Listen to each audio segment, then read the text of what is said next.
আমি টাকার অভাবে আমার বউরে শ্বশুর বাড়িতে রাখছিলাম, খাওয়ানির অভাবে। এখন আল্লাহ বহুত টিহা কামাই। আমার শেষ সময়টা খুব খারাপ, যে সময় আমি উঠতে আইছি শেষ সময়টা আমার খুব খারাপ ছিল, বুঝেন নাই। পরে বাড়িতে বাইরে হয়ে গেছিলাম। তা আল্লাহ এই জায়গাতে আমার যেন 700 টাকা 600 টাকা রোজ কাম করতাম। এখন আল্লাহ বহুত টিহা কামাই, তা আমার কে বিলাসিতাটা কে?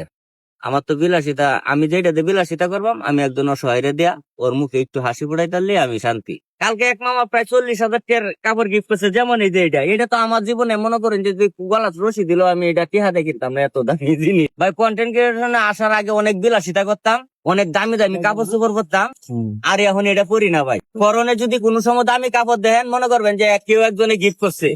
যেমন কালকে আমার এক মামা প্রায় 40,000 টাকার কাপড় চোপড় দিয়ে, যখন যদি কাপড় চোপড় না পরি, এই পাঞ্জাবিটা আমার সব থেকে পাঞ্জাবিটাই পছন্দ হয়েছে এখন।